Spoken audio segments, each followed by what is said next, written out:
Dans cet exemple, nous allons regarder l'approche graphique d'un problème de cinématique. Je vous dis soit le graphique suivant de la vitesse en fonction du temps dans les unités internationales, les unités SI. Ça veut dire que la vitesse va être donnée en mètres par seconde et que le temps va être, lui, en secondes. Donc, on vous donne le graphique vitesse en fonction du temps. Donc, c'est important de bien identifier quel graphique on a avant de commencer à analyser ce qu'il faut faire. Parce que si on avait un graphique position en fonction du temps ou accélération en fonction du temps, c'est pas la même chose qu'on ferait pour obtenir les informations demandées. Donc, si on regarde notre graphique vitesse en fonction du temps qu'on a présentement, on peut voir qu'il y a trois sections, là, si on veut. Donc, une première section constante, ensuite, on voit qu'on a une pente négative et finalement, on revient avec une pente positive à la fin. Ça veut dire que dans la première partie, on est en présence d'un mouvement à vitesse constante. Pourquoi? Parce que la vitesse est de 15 mètres par seconde, là, entre 0 et 2 secondes. Ensuite, on voit qu'on a une pente négative. Donc, la pente d'un graphique vitesse en fonction du temps, ça me donne mon accélération. On voit à ce moment-là que l'accélération va être négative. Et finalement, dans la dernière partie, on se rend compte que l'accélération va être positive. Pourquoi? Parce qu'on a une pente qui est positive.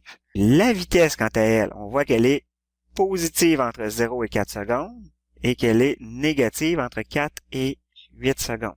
Ça veut dire qu'entre 0 et 4 secondes, mon objet s'éloignait de l'axe des X, alors que par la suite, l'objet est en train de reculer. Pourquoi? Parce que le signe de la vitesse va me dire si je m'éloigne, si j'avance ou si je recule par rapport à mon axe.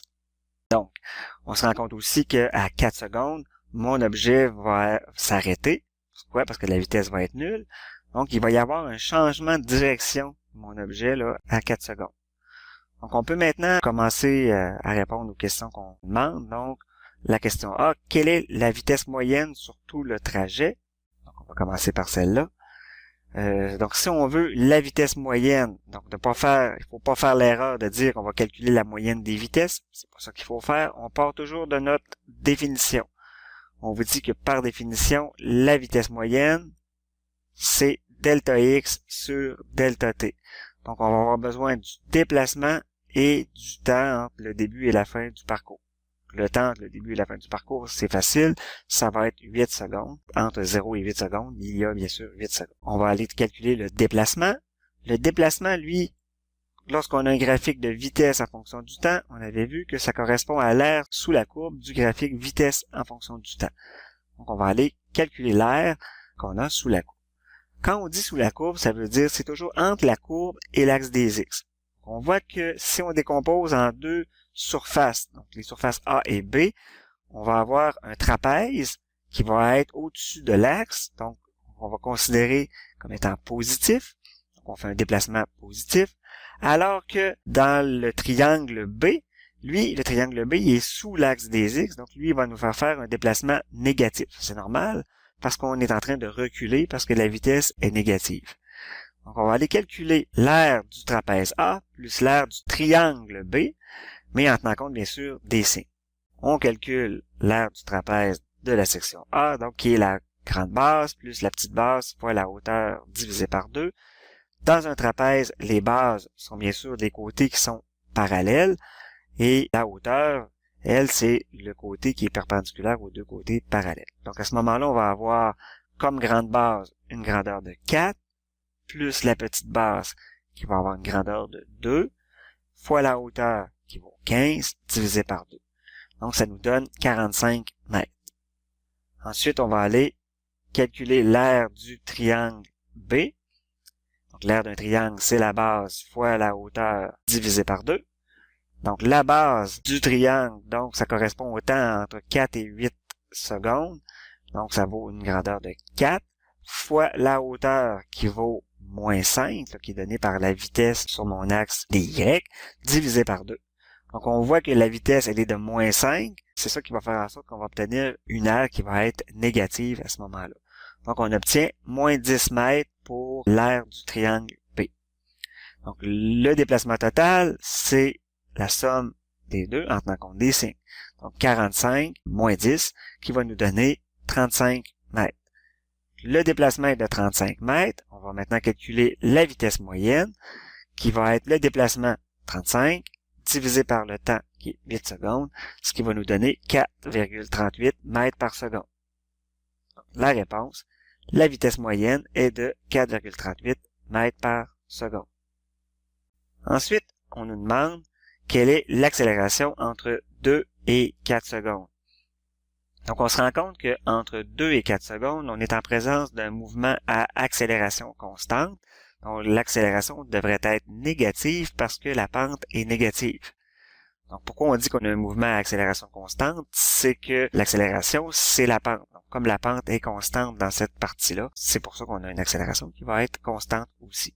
L'accélération, c'est la pente du graphique vitesse en fonction du temps.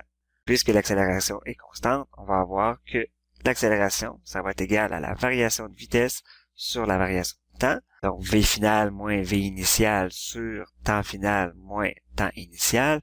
Ce qui nous donne, donc à 4 secondes, qui est notre temps final, on a 0 mètres par seconde. Si on regarde sur le graphique.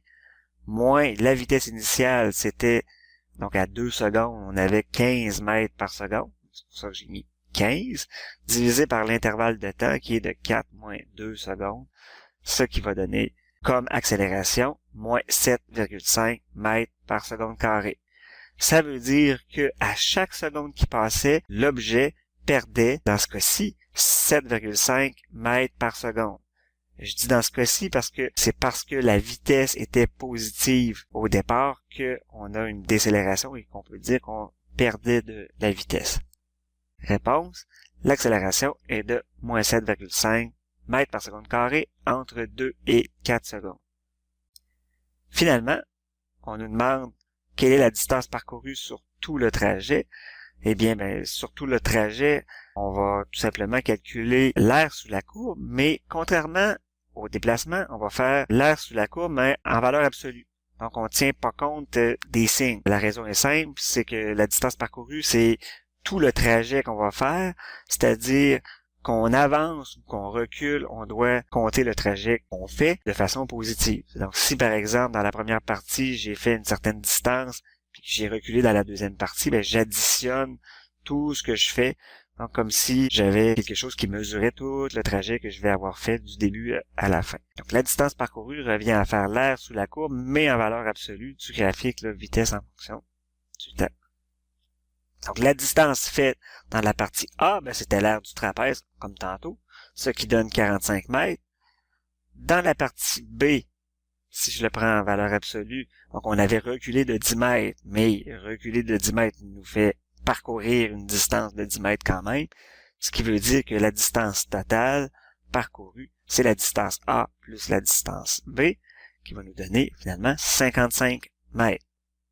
Donc, si on vous avait demandé de calculer la vitesse scalaire moyenne, on aurait pris la distance parcourue divisée par le 8 secondes et on aurait obtenu la vitesse scalaire. Ici, on nous demandait seulement de donner la distance parcourue sur tout le trajet, donc ça va être 55 mètres. Réponse, la distance parcourue sur tout le trajet est de 55 mètres.